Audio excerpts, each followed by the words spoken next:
waxaana wanaagsan daawadayaal kuna soo dhawaada warbaahinta baraawe qodobada maanta warka baraawe news ugu doorka roonna waxaa kamid ah daawadayaal madaxweynaha waddanka Turkiga Rajab Tayyip Erdogan ayaa sheegay dalka Giriiga inuu dab nool oo ku ciyaarayo wasiirka arrimaha dibadda Mareykanka Mike Pompeo asagana magaalada Khartoum ee dalka Suudaan ayuu booqasho rasmi ku jooga wasiirka arrimaha dibadda dalkaas Germany Hakumas asagana magaalada Athens ee dalkaas Giriiga weerarka bacdina wuxuu soo kactay imi doona dalka Turkiga magaalada Ankara sida uu kala qaboojiyo dalalka Turkiga iyo dalkaas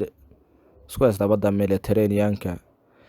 Iran gantaladeeda casriga oo plastigada ay si aan caadi ah soo bandhigtay intaas in kala baraawo news oo faahfaahsan ku soo dhawaada wadayaal ku bilawnay waa maalinimo talaada taariikhdu ku beegan tahay 25 bisha Agoosto 2020 madaxweynaha Turkiga Rajab Tayyip Erdogan ayaa sheegay inuu dalka Giriiga ku ciyaarayo dab nool wuxuuna sheegay dalalka ku riixay dalkaas Giriiga inuu dagaal galo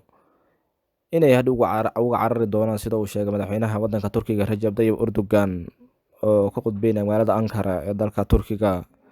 Mr. Erdogan ayaa sheegay inuusan dalkiisu ka tanaasuli doonin waxa uu xaq ugu leeyahay badda Mediterranean-ka asoo sheegay dalalka Faransa iyo dalalka ku riixaya inay dalkaas Giriiga ay dagaal galiyaan iyadoo maalmihii ugu dambeysana ay dibrid xoogan oo ka waday jasiiradaha dalka Turkiga ku dhow dalkaas Giriiga xogayaha arrimaha dibadda dalkaas Germany Hakumas ayaa isugu magaalada Athens ee dalkaas Giriiga kula kulma dhigiisa wasiirka arrimaha dibadda waddanka Giriiga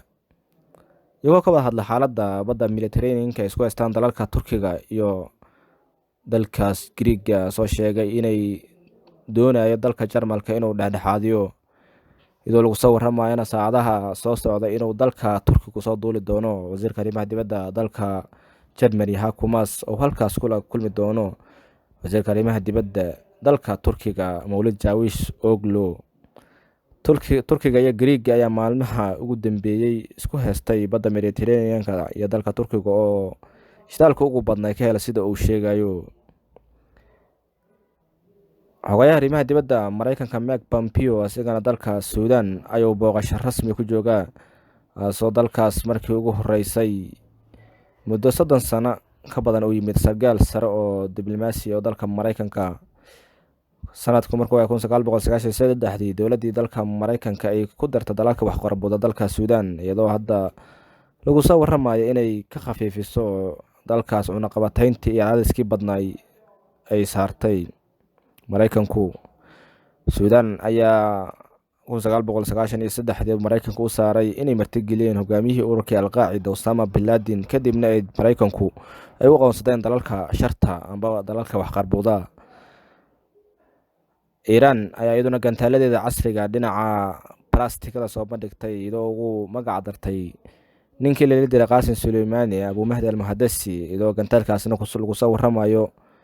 inuu duqay karo meela gaarayso 350 kilomitir iyo gantalkaas lagu xiri karo maraakiibta dagaalka ee dalkaas Iran ayaa sii wada casriinta dhinaca hubka gantalada ee plastigada iyadoo maalmo ka hor ay ahayd gantala cruise oo halis badan ay soo bandhigaysay daawadayaal warkayna caalamka baraawe news intaas ay ku egyahay dhinaca farsamada waxaa noo fadhnay General Saki aniga Cabdiraxmaan warkaan la socodsiinaya faafinta warka waxa geena sidaas iyo nabadgelyo daawadayaal